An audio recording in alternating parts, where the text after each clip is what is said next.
আমল কয়টা? 5। আল্লাহ রাসূল বলেন 1 নম্বর আমল হলো তালিয়াল কোরআন। 1 নম্বর আমল কি? তালিয়াল কোরআন। যে লোকটা আল্লাহর কোরআন শরীফ তেলাওয়াত করে, আলহামদুলিল্লাহ।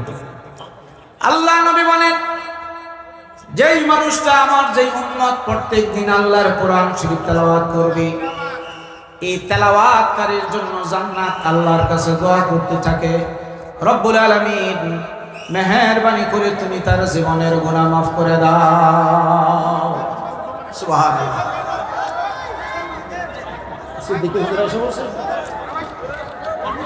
ভাইয়ের আমার, আল্লাহর হাবিব বলেন যেই মানুষটা আল্লাহর কোরআন শরীফ তেলাওয়াত করবে, আল্লাহর কোরআন যেই মানুষটা প্রত্যেক দিন কিছু কিছু তেলাওয়াত করবে, এই তেলাওয়াতকারীর জন্য জান্নাত মাওলার কাছে দোয়া করতে থাকে, রব্বুল আলামিন এই মানুষটার জীবনের সব গুনাহ তুমি মাফ করে দাও।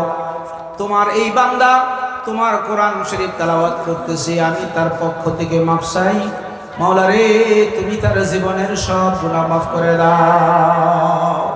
সুবহানাল্লাহ। এখন এই জায়গায় যত মানুষ আছে, আলেম ওলামা বাদ দিয়া ছাত্র বাদে যারা আম পাবলিক আছেন, এদের ভিতরে অনেকে কোরআন তেলাওয়াত জানে না, ঠিক না ভাই? হ্যাঁ, এদের জন্য সহজ একটা রাস্তা আমি বলে দিতেছি, একটু আমলের নিয়তে শোনার চেষ্টা করেন। আল্লাহর হাবিব বলেন আমার উম্মতের ভিতরে অনেক উম্মত আছে কোরআন শরীফ রিডিং পড়া জানে না, পড়তে পারে না, আছে না নাই? নবীজি বলেন তাহলে তোমাদের জন্য খুশির সংবাদটা শোনো, ইযা যুলজিলাতিল আরদু জিলজালাহা ওয়া আখরাজাতিল আরদু আসকালাহা তা'দিলু নিসফাল কোরআন। এই সূরাটা কোন মানুষ যদি 2 বার তেলাওয়াত করে, কয়বার? আল্লাহ রাসূল বলেন প্রথম থেকে শেষ পর্যন্ত 30 পারা কোরআন খতম করলে যত সওয়াব হবে ততগুলি সওয়াব ফেরেশতা তোমার আমলনামায় উঠায়া দিবে। কোন সূরা? ইযা যুলজিলাতিল আরদু জিলজালাহা। পারেন তো অনেকে? পারেন না? এইটা যদি আপনি না পারেন, আল্লাহ রাসূল আরেকটা সহজ সূরার কথা বলে দিলেন, কুল ইয়া আইয়ুহাল কাফিরুন তা'দিলু রুবুআল কোরআন। এই কুল ইয়া আইয়ুহাল কাফিরুন এই সূরাটা আপনারা যদি 4 বার তেলাওয়াত করেন, কয়বার? তাহলে 30 পারা কোরআন খতমের সমান সব মহান আল্লাহ আপনাদের আমলনামায় উঠায়া দিবেন। আলহামদুলিল্লাহ বলেন। এইটাও যদি আপনি না পারেন, আল্লাহ রাসূল বলেন শোনো, আমার সাথে আপনারা সবাই পড়বেন, কুল হুয়াল্লাহু আহাদ আল্লাহুস সামাদ লাম ইয়ালিদ ওয়া লাম ইউলাদ ওয়া লাম ইয়াকুল লাহু কুফুয়ান আহাদ তা'দিলু সুলুসাল কোরআন। এই কুল হুয়াল্লাহ সূরাটা কোন বান্দা যদি সহি শুদ্ধভাবে একবার তেলাওয়াত করে, পুরা কোরআন শরীফের 1/3 তেলাওয়াতের সমান সওয়াব পাওয়া যাবে। মানে 10 পারা তেলাওয়াতের সমান সওয়াব। তাহলে 3.30 পারা কোরআন তেলাওয়াতের সওয়াব আপনার আমলনামায় জমা হবে যদি কুল হুয়াল্লাহ সূরাটা 3 বার পড়েন। আচ্ছা ঠিক আছে, যদি 3 বার পড়েন কুল হুয়াল্লাহ সূরা, এটা তো পারবেন ইনশাআল্লাহ। এখানে যারা আছেন কুল হুয়াল্লাহ সূরা পারেন না? ইনশাআল্লাহ আমি সংক্ষেপে বলে দিতেছি, আমার পরে হুজুর আসছেন, উনি বয়ান করেন। 2 নম্বর হলো 5টা আমল করবেন, 5টা আমলের ভিতরে 1 নম্বর হলো কোরআন তেলাওয়াত, 2 নম্বর হলো হাফিজুল লিসান।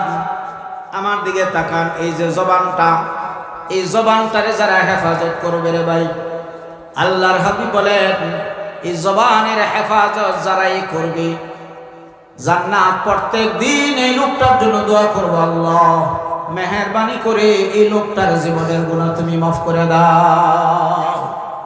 এই জবান দিয়া পরনিন্দা করা যাবে না, এই জবান দিয়া গীবত বলা যাবে না, এই জবান দিয়া মিথ্যা কথা বলা যাবে না, এই জবান দিয়া আরেকজনের বিরুদ্ধে মিথ্যা সাক্ষী দেওয়া যাবে না, এই জবান দিয়া কোরআন হাদিসের বিরুদ্ধে কথা বলা যাবে না, এই জবানটা দিয়া আলেম ওলামাদের বিরুদ্ধে কথা বলা যাবে না, এই জবান দিয়া ইসলামের বিরুদ্ধে একটা কথাও বলা যাবে না। জবানটারে যদি হেফাজত করতে পারেন, আল্লাহর হাবিব বলেন হাসতে হাসতে তুমি মাওলার জান্নাতে যাবে। আল্লাহ রাসূল বলেন দুইটা জিনিসের গ্যারান্টি যদি তোমরা আমাকে দাও, নবী বলেন ও সাহাবীরা আমি নবী তোমাদেরকে 8টা জান্নাতের গ্যারান্টি দিব। সুবহানাল্লাহ কইবেন না? 1 নাম্বার হলো জবানের হেফাজত, 2 নাম্বার হলো লজ্জাস্থানের হেফাজত।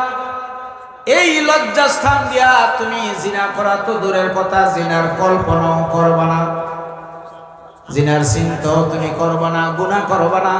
লজ্জাস্থানের হেফাজত করবা আর জবানের হেফাজত করবা। 2টা জিনিসের হেফাজত করলে আমি নবী তোমাদেরকে 8টা জান্নাতের গ্যারান্টি দিব। সুবহানাল্লাহ। আচ্ছা ঠিক আছে, যাও এখন সামনে আগাইতে পারতেছি না, হুজুর বসা। আর এই হুজুর বলতেছেন বারংবার শেষ করার জন্য। বাকি আছে আমল কয়টা? 3টা। বলছি কয়টা? 2টা। ইনশাআল্লাহ যদি আগামী বছর সুযোগ পাই ওনারা স্মরণ করেন, বাকি 3টা আলোচনা করব ইনশাআল্লাহ। আল্লাহ রাব্বুল আলামিন আমাকে এই কথাগুলির উপর আমল করার তৌফিক দিন। আমরা সবাই মিলে আল্লাহু আমিন। আমরা যারা বসে দাঁড়িয়ে আলোচনা শুনছি সবাইকে যেন আমার এই কথাগুলোর উপর আমল করার তৌফিক দিন। সবাই বলেন আল্লাহু আমিন। ওয়া মা আলাইনা ইল্লাল বালাগ।